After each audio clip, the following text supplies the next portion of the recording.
Bismillahirrahmanirrahim. Assalamualaikum warahmatullahi wabarakatuh. Di sini saya akan mempresentasikan etika profesi sistem informasi. Yang pertama, jenis-jenis cybercrime yang lagi naik daun yaitu pertama adalah phishing. Phishing bisa dilihat seperti gambar di samping, ada seseorang yang tidak dikenal mengirimkan surat undangan pernikahan digital kayak dalam bentuk APK, PDF atau lain-lainnya. Itu modusnya kayak tiba-tiba dapat email, WhatsApp atau SMS yang ngaku-ngaku dari bank, e-commerce, atau pemerintah yang isinya bikin panik atau senang. Misalkan akun Anda diblokir dan lain-lain. Tapi untuk contoh kekinian, contohnya seperti pernikahan digital palsu dalam format APK di Android atau bisa zaman sekarang bisa pakai format PDF loh. Seperti itu. Jadi phishing itu kayak misalkan nih, ini tuh aplikasi. Jadi dia tuh seperti corong untuk memancing data kayak gitu. Kurang lebih seperti itu. Selanjutnya ada ransomware. Ransomware tuh sudah banyak mendengar ya kan? Sudah banyak terdengar yaitu modus atau sandra. Modus sandra. Gimana caranya? Ini lebih brutal. Penjahat mengunci semua data di komputermu atau sistem perusahaan dengan enkripsi yang sangat kuat dan tidak bisa dibukanya lagi. Kamu harus bayar uang tebusan, biasanya dalam bentuk kripto atau dalam bentuk wallet dan lain-lain gitu. Contoh kekinian biasanya menargetkan rumah sakit atau lembaga penting melumpuhkan layanan mereka sampai tebusan dibayar.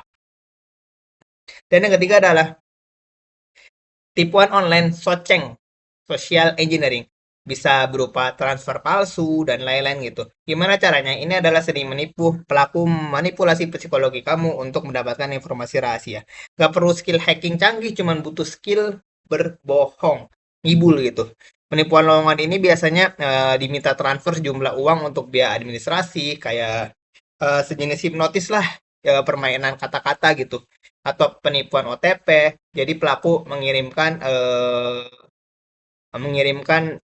bukan mengirimkan sih, jatuhnya pelaku tuh meminta OTP buat memasukkan verifikasi untuk menghack akun tersebut untuk alasan verifikasi. Selanjutnya, analisa dan cara pencegahan jadi satpam untuk diri sendiri ya, guys. Mitigasi itu penting. Ya, caranya gampang, yaitu prinsip curiga. Jadi kalau misalkan ada aplikasi yang dikirim, misalkan aplikasi undangan digital, kita harus curiga bahwa itu adalah apa namanya serangan cyber, yaitu phishing. Dan yang kedua, kunci ganda digital kayak enkripsi yang kuat, kayak misalkan double autentifikasi. Atau kita akan buat sandi yang sangat sulit untuk ditebak, kayak kopi hitam seru 25. Selanjutnya, jangan asal klik. Karena kalau kita asal klik sesuatu link, kayak misalkan link berhadiah atau link-link apa, itu kemungkinan besar adalah link untuk akses phishing terhadap device kita.